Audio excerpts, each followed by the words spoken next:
Hai semua, perkenalkan nama saya Delvini Simanjorang. Saya adalah peserta Latsar CPNS Provinsi Sumatera Utara.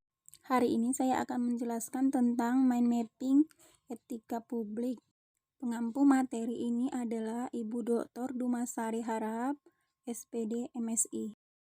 Adapun mind mapping etika publik dimulai dari yang pertama, pengertian etika publik, yang kedua tuntutan etika publik dan kompetensi, yang ketiga pengertian kode etik, yang keempat kode etik aparatur negeri sipil, yang kelima perilaku pejabat publik, yang keenam nilai-nilai dasar etika publik, yang ketujuh definisi dan ruang lingkup etika publik, yang kedelapan dimensi etika publik, yang kesembilan etika dalam urusan publik, kesepuluh penggunaan kekuasaan legitimasi kebijakan, 11 menghindari konflik kepentingan, 12 sumber-sumber kode etik bagi ASN, 13 implementasi kode etik dalam pelayanan publik. Pengertian etika publik. Etika publik adalah refleksi tentang standar atau norma yang menentukan baik buruk, benar salah perilaku, tindakan, dan keputusan dalam rangka menjalankan tanggung jawab pelayanan publik. Tuntutan etika publik dan kompetensi.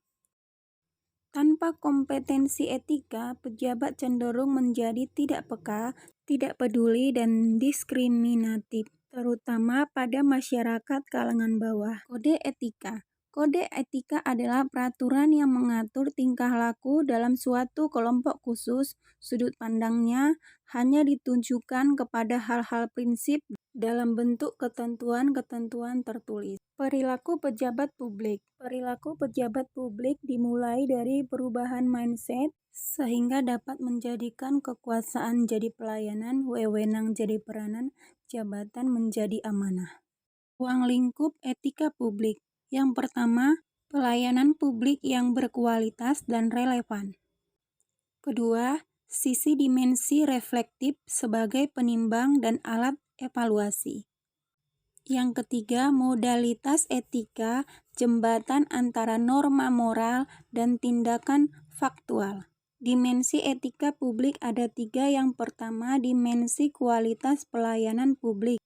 Yang kedua, dimensi tindakan integritas publik. Yang ketiga, dimensi modalitas. Penggunaan kekuasaan. Legitimasi kekuasaan, yaitu masyarakat tunduk pada kekuasaan raja-raja. Legitimasi sosiologis adalah bahwa kelompok sosial setuju bahwa seseorang patut memimpin mereka dalam periode pemerintahan tertentu. Legitimasi etis di mana norma etika menjadi penopang dari berbagai ideologi dan aturan-aturan hukum yang terdapat di dalam masyarakat. Konflik kepentingan. Konflik kepentingan akan mengakibatkan penyalahgunaan kekuasaan, pengerahan sumber daya publik yang kurang optimal, dan peningkatan kesejahteraan rakyat terabaikan. Contoh perilaku konflik kepentingan: aji mumpung, menerima atau memberi suap, menyalahgunakan pengaruh publik, dan lain sebagainya. Sumber-sumber kode etika ASN.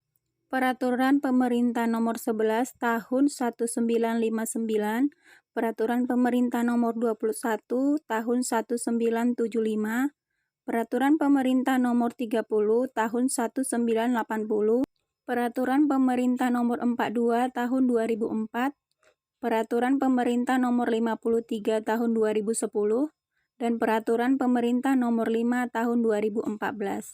Implikasi kode etik. ASN perlu diperingatkan terhadap penyimpangan-penyimpangan dan ketidaktahuan norma-norma dalam melaksanakan tugas-tugas pelayanan publik.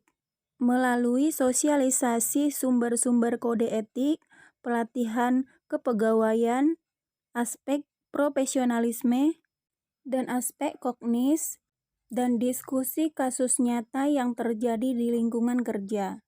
Demikian penjelasan mind mapping nilai-nilai etika publik. Semoga bermanfaat. Terima kasih.